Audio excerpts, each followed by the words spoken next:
ça va bientôt ouvrir. Je vais me mettre sur Nasdaq plutôt. Parce que on est vraiment pas loin à l'ouverture dans quelques minutes là d'un niveau ici. Si on descend un petit peu plus et qu'on vient toucher les 16 630 là, 16 600, entre 16 626 et 16 630 là ici, et à VWAP, EP30, single print, ça me plaît. Ça me plaît. Donc je vais me mettre sur le Nasdaq parce que c'est un niveau qui me plaît. C'est vraiment un niveau qui m'intéresse. Si on peut y aller, ça serait cool.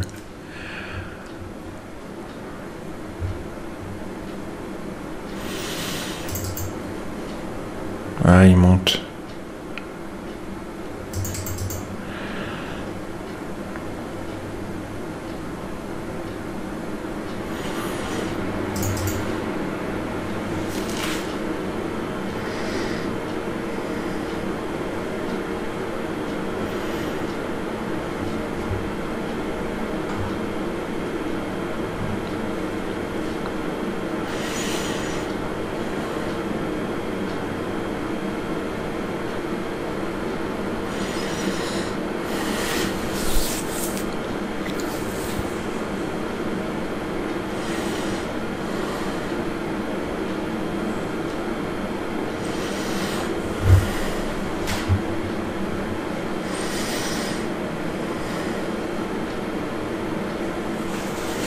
Ouais.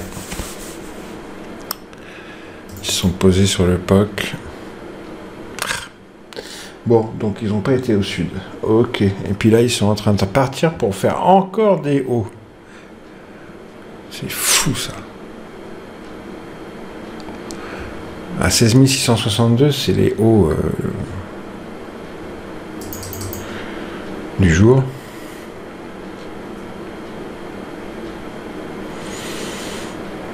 C'est incroyable, hein. Le Nasdaq il est tellement en forme, c'est incroyable. Allez, boum! Et ils ont explosé les hauts. Oh.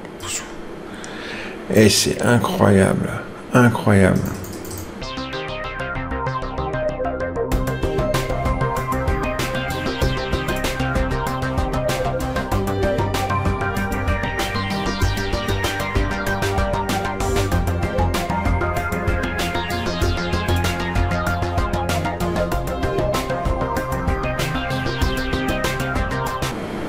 Oui, je cherche un nom, moi, depuis tout à l'heure. Je sais que je suis un peu à la masse, mais je cherche un nom depuis tout à l'heure.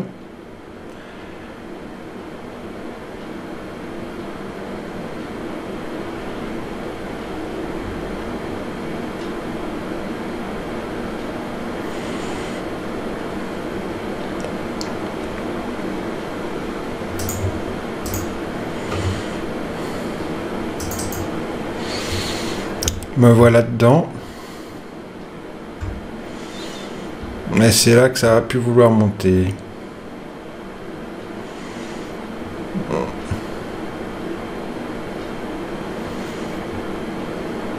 Non.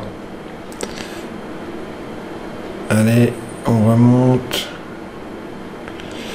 Ah là là. Ah zut, je suis sorti, ils vont y aller.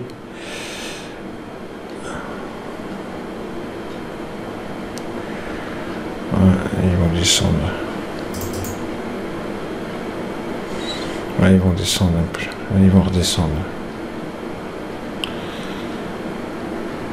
Là, ils commencent à redescendre, mais il y a eu un peu de spoof pour le faire descendre. Et là, si jamais il y a un socle, je vais essayer de rentrer.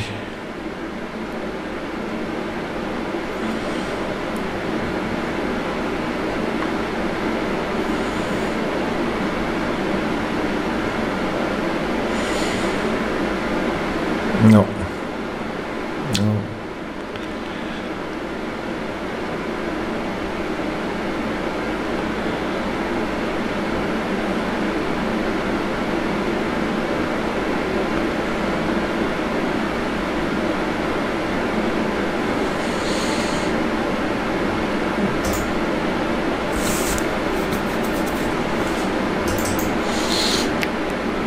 Je l'ai chopé, mais ouais, non. Allez, allez-y, va.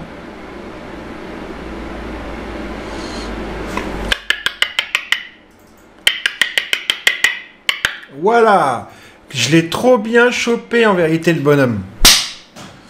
Allez, débrief dans quelques minutes.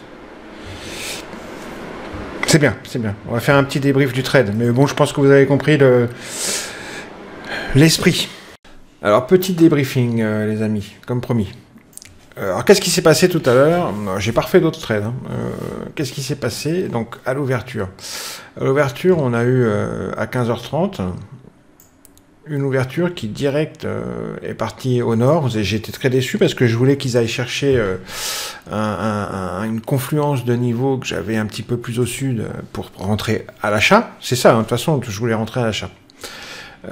Suivant toutes les observations que j'avais fait auparavant, je pensais vraiment que ça allait être une journée plutôt, enfin une ouverture plutôt acheteuse, mais je pensais quand même qu'ils allaient aller chercher des niveaux techniques plus bas. Ils l'ont pas fait, ils sont partis directement donc en une open drive, hein, on appelle ça, et ils ont pendant une minute ou deux créé un petit socle comme ça sur cette ligne rose, là c'est le POC volume, sur le POC volume, et ensuite ils sont partis plein nord, avec beaucoup de volume, hein. Les volumes dots verts, là, qui sont en fait les ordres marché acheteurs, qui déferlent dans le time and sales, normalement, hein. Là, dans Bookmap, le tape, le time and sales, c'est les volumes dots. Donc, si on avait un time and sales classique, là, on verrait du vert ou du bleu, hein, suivant, déferler, et de manière très rapide et très agressive. Les acheteurs donc déferlent et soulèvent tout ce qu'il y a à l'asque et ça part au nord. Et on voit que je reste un petit peu bloqué parce que je suis un petit peu déçu qu'ils partent tout de suite. Moi, je voulais vraiment attendre un niveau plus bas. En fait, le niveau que j'attendais, c'est celui-là. Là. Bon, ils y ont pas été. Qu'est-ce qui s'est passé ensuite? Bah, comme je viens de vous le dire, dans le tape, bam, déferlante d'ordre marché acheteur, ça y va, ça soulève l'ice, ça lift the ask, ça soulève. Ok. Et il y a une première pause. Alors, il y a eu un niveau d'importance. Alors, où est-ce que je vais pouvoir retrouver ça? Il y a eu un niveau d'importance.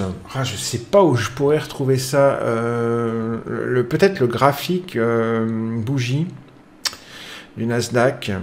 Attendez, je vais mettre sur pause. Voilà, on a eu...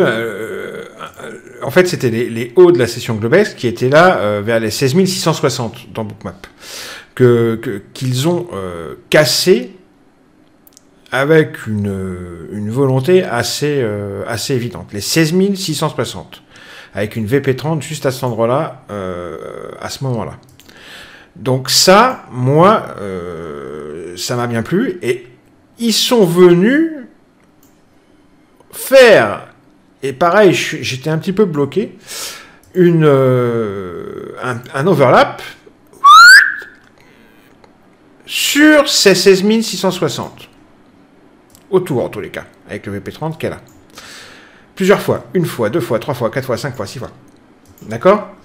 Là, je cherche des longs. Hein. Premier long que je cherche, on voit la ligne jaune ici. Boum. Ça monte un petit peu, ça redescend. Je veux pas prendre de risque, je veux pas de drawdown. Je coupe. Je prends deux, trois ticks. Ok. J'attends que ça se passe. Il continue à se poser sur les 16 660 et même à un moment, j'observe un petit peu de spoofing. Vous remettrez la vidéo, hein, on le voit très bien dans la vidéo, ici et ici. On a un petit peu de spoofing qui a servi, on le voit très bien dans la vidéo, ici et ici. On voit un flip d'ailleurs. Un petit peu de spoofing, là, spoofing pour envoyer les prix sur les 63-64. Grosse absorption des ventes. Là, vous voyez, il y a énormément de ventes qui frappent le bid et qui sont absorbées. D'accord? Ici. Là. Et si on écarte un petit peu Bookmap, on voit un flip. C'est-à-dire que là, on bloque les prix encore un petit peu pour encore un petit peu accumuler. D'accord? C'est bloqué. par cette barre de liquidité. La barre de liquidité disparaît et on inverse la pression. On a un flip. Pouf! La liquidité qui est là, elle vient là. Elle flippe, elle se renverse la liquidité. Et là, elle reste. D'accord? Alors ça, c'est un flipping. C'est une pattern order flow qu'on appelle un flip. Donc spoofing pour faire baisser les prix sur une zone où on veut acheter. Flipping en dernière instance, il y a un flip. Les prix remontent. Et là, comme on est dans un mouvement haussier, une open drive haussière, hein, c'est tout un contexte, hein, c'est tout un raisonnement, c'est un enchaînement de raisonnements. Dans un contexte moyen-long terme haussier, hein, que moi j'ai fait avant dans mon morning meeting tout seul, je cherche des longs. Encore, toujours. Le Nasdaq continue à monter. Il casse. Et pourquoi je rentre à ce moment-là? Parce qu'on a une petite boîte d'accu, là, comme ça, ici. Il la casse avec force. Vous regarderez la vidéo, remettez-la vous. Je prends un achat, je pose un ordre d'achat. Il me prend. J'ai plus qu'à attendre. Et bah écoutez, pif paf pouf. Hein, dans les 3-4 secondes qu'on suivit, il a fait 6 à 700 $ de plus-value. J'ai encaissé, terminé, fin du game. Voilà. Méthode de travail simple, efficace. Outil simple, efficace, efficient même. Le mot, le vrai bon mot, c'est efficient. Ce n'est pas des outils efficaces, ce sont des outils efficients. Regardez la définition d'efficient. C'est pas tout à fait pareil. Voilà. Allez, je vous laisse. Bisous les amis. C'était le petit débrief du trade. Un trade tout à fait simple, hein, safe. Aucun drawdown encore. Hein. Aucun. Ciao.